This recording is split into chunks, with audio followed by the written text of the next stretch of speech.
İnsani acizlik medeni göz qarash. Abduri Sanusi. Tercüme qilguvchi Rufayda Abdurashid.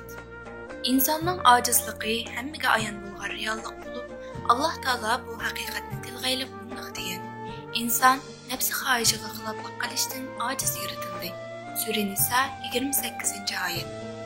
Shundoq bo'lishiga qaramay, ba'zi kishilar ishlari joyida ketayotgan, jismoniy kuchi urg'ib turadigan va davlatmand kunlarida ojizligini unutib, hammaga qurbi yetadiganidek ko'ranglab qoladi va o'zini unutib, arg'ancha haddidan eshib ketadi. Shundoqdimi kunlarning o'tishi bilan har xil hodisalarning orqa-marqa yuz berishi unutqanlarni ogohlantirib, bexud, beparvo kishilarni cho'chitib turadi. Zamonning o'tishi kishini insoniy ojizlikdagi bu haqiqatga qaytarishqimi tamoman kepildir. Bandining ojiz holatlarini chorasiz, ilojisiz qolgan paytlaridan, har ishiga yarasha chora tadbir topolmaganidan, xohlaganini qilolmaganidan, ba'zi ehtiyojlarini qondirish uchun o'zgaga ehtiyojli bo'lganligidan, biror kasalga giribdor bo'lsa, ah voh deyishdan boshqa amal qilolmaydiganligidan aniq ko'rib olamiz. Gohida doktorlar kasalni tepishda tamtirab qilib, hatto retsep yozishga petmasligi mumkin. Taraqqiy qilgan kuchli davlatlarmi yanar tog' portlash, bo'ron chaqin, yer tevrish yoki vabo qatorliq tabiiy ofatlar oldida boshqa davlatlardan yordam talab qiladi. Vaholanki, ular dahi tuni billa o'z kuchidan faxrlanib qadaygan ko'ranmagan edi. Mana bular bandining ojizligini isbotlashga yetarli dalillardir. İnsanni chirmovaldigan g'ariblik, sababining tayini yo'q g'am qayg'ular, yaqinlarini yo'qotgandagi azoblar, nishonga yetolmagandagi umidsizliklar, shundoqla hayotliq va hayotidagi qiyin masalalarning tagiga yetolmaslik tufayli paydo bo'lgan tafakkurdagi ojizliklar bu haqiqatni texnik aniq isbotlab beradi. Ojizlik o'tkinchi bir holat bo'lmasdan, balki insoniy tabiatdir. Gerçi acizlik derecesi ve haletleri kişilerge qarab farqlı bolsumu, o bendege bütülgen ruhi halettir. Demek ki insan Soberman ve Nietzsche felsefesi deginidek öz işiğe ege bulalaydıgan ilah olmasın, işleri Allah'ın ilgili bulup güç kudreti çekliktir ve tabiatide noksan bar bulup mükemmellikten hem müstesnadır. İnsanlar meyli şahıs sübütüde yoki cemaat şeklide bolsun, özlerinin acizligini nazardan saqit qilmasligi kerak. Chunki ajizlikning yuqorida yetilib o'tgan ilojisizlik, chorasizlikdan boshqa foydali taraflari bor. Masalan, insoniy ajizlik insonning ko'z qarashlari burmilinib, axloq fazilati nacharlashganda to'g'rini tepishiga hamdam bo'la oladi va yana o'ziga o'xshash insonlar bilan moslashishiga ittirgich kuch bo'ladi. Bo'libmi, namratlar va ajizlar biladigan, o'zining erishgan kuch-quvvat, mol-dunyo va sog'lomligi bilan boshqalarga cho'g'chilik qilmaydigan bo'ladi. Uningdan sirt yana koinot haqida izlanib, turli qonuniyatlarni bayqash natijasida o'zining ojizligini his qilish orqali o'zida kam bo'lgan ehtiyojlarini to'liqlashga tirishadi. Mana bular o'qirmanlarga darmon bo'ladigan, naf beradigan foydalardandir. Xo'sh, undaqda insoniyatning o'z ojizligi ustidan qanday g'olib kelalaydiganligi haqida bir necha tadbirlarga qarab boqaylik. Birinchi, Alloh bilan bo'lgan bog'lanishini yaxshilash. Kishining ojizligidan g'olib kelishi uchun qilishi zarur bo'lgan tunji ish Alloh bilan yaxshi munosabat o'rnatish va bu munosabatning uzilib yoki ojizlab qolmasligiga diqqat qilib, har doim qo'llab turishdir. Chunki ojizona biri doim o'zi tayinadigan yo'linchikka muhtoj bo'ladi. Sarf qilgan kuchlarini to'liqlaydigan bir qudratga qarashliq bo'ladi. Alloh taolo hech kishiga muhtoj bo'lmaydigan, hech kishi hech narsa uni mag'lub qila olmaydigan zotdir. Bandaga tayanch bo'lishda, kuch-quvvat ato qilishda Allohning kuch-qudratidan boshqa hech narsa topilmaydi. Shuning uchun tavakkulchilik musulmonlarning zinnatlanishi kerak bo'lgan asosli axloqlardan biridir. Chunki u bandaga yaratquchisining yordamisiz xotirjamlik topolmaydiganligidek ojizligini eslatib turadigan xuluqdir. Bu haqda Alloh taolo bunday degan: Allohga tavakkul qilinglar. Sura Maida. Kimki Allohga tavakkul qilsa, Alloh uningga kifoya qiladi. Sura Taloq.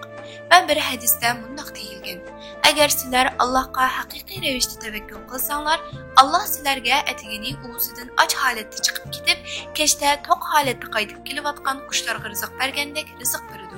Tirmiziy rivoyati. İnsan bir günlük xizmat safarini boshlash uchun uyidan chiqqanida bu duolarni takrorlashi sunnat bobidandir. Allohning ismi bilan va Allohga tavakkul qilgan holda chiqaman. Allohning yordamisiz hech kuch-qudrat yo'qdir. Agar kishi shundoq desa, uningga to'g'ri yo'lga yetaklanding, hojatlaring ravo bo'ldi, dushmanlaringning yomonliklaridan saqlanding deb nido qilinadi va shaytonlar uningdan yiroqlashtiriladi. Tirmiziy rivoyati. Musulmon mazkur duosi bilan Allohga tavakkul qilganicha hammaga qodir zotga sig'inadi, yomonliklardan panoh tilaydi. Bu panohlikdan keyin qandoqmi qo'rqish, vahima va ojizlik bo'lsin. Said ibn Jubayr mundaq deydi: Alloh taologa tavakkul qilish iymonning yarimidir va bu duoni qildi. Ey ulug' Alloh, o'zlariga haqiqiy tavakkulchilik qilishni va o'zlariga yaxshi o'yli bo'lishni tilayman. İnsanның öz acizligi ustidan g'olib kelishiga yordamda bo'ladigan ikkinchi tadbir bo'lsa, boshqalar bilan unumli hamkorlik o'rnatish. İnsan qanchalik kuchli bo'lishidan qat'iy nazar, hayot musobaqasida tenha yashay olmaganidek, atrofidagi muhitdan ham ayrila olmaydi. Shu vajidan u o'ziga o'xshash insonlar bilan hamkorlashishdan va ular bilan moslashib yashashdan qochib qutula olmaydi. Kishilar hamkorlashganda kuch-quvvat bir nuqtaga markazlashadi, o'zaro yordam qilishadi, kamolatga yaqinlashadi.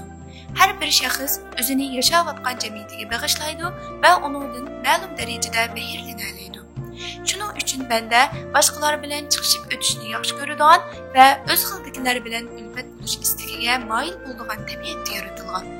Buning misolini kichik birlik bo'lgan oiladan ko'rib olganimizdek, cho'ng birlik bo'lgan davlatlararo hamkorlik o'rnatish va to'xtam tuzish ishlaridan ko'rib olamiz. Farabi insonlarning jamiyat va hamkorlikqa bo'lgan ehtiyoji haqida bayon degan temada to'xtalib bundoq degan: Kishilar chidamchanlik va sabr-toqat orqali kamolatga yetishi uchun ikkinchi bir omilga ehtiyojlik qilib yaratilgan bo'lib, o'zi yolg'iz amalga oshira olmaydigan ishlarda boshqalarning hamkorligiga qarashlidir. Hatto ba'zida bir kishining butun xalqqa ehtiyoji tushishi mumkin. Har bandaning holi shundoq bo'lgan ekan, inson o'z tabiatining istiki bo'lgan kamolatga yeta olishi mumkin emas. Chunki bu kamolat bir to'p kishilarning o'zaro hamkorlashishi orqali her bir şahıs qurbi yetgan ishlarda o'z rolini joriy qildiradi, el-jamoat bo'lib to'plashadi. Hamkorlikning natijasida jamoatning kuchi markazlashib, kamolatga yaqinlashadi. Shuning bilan insonlar zaminni obod qilish maqsadiga yetib, uningdan jamiyat barpo bo'ladi. Taqvodorlik, yaxshilik va boshqa go'zal xislatlarda o'zaro hamkorlashish islomiy qimmat qarashdir. İslam dini bu axloq fazilatdan boshqalar bilan bo'lgan munosabatlarda bahirlanish uchun uningga alohida qimmat bergan. Mana bu yerda har birimizning ahamiyat berishimiz kerak bo'lgan, shundaqla taxim kuchlantirishimiz zarur bo'lgan bir o'rtaq nuqta bor bo'lib, Alloh taolo bu to'g'risida bunday deydi: Yaxshi ishqa va taqvodorlikqa yordamlashinglar, gunohga va zulmga yordamlashmanglar. Sura Maide. Ojizlik o'zgarmas, yo'qolmas tabiiy sifat bo'lsa, bu sifatning darajasini banda o'ziga bekinib olish va boshqalarga cho'ngchilik qilish orqali emas, balki o'zaro hamkorlashish, qo'llash va himoya qilish orqali tuvallaydi. Insoniyat duch kelayotgan krizislar bir millatdan yana bir millatga qarata alohida farqlanib ketmaydi. Dal mush ahvolning o'zi bilinishning o'rniga hamkorlashish, ixtiloflashishning o'rniga birlikka kelish va o'zaro hamkorlashish chaqiradi.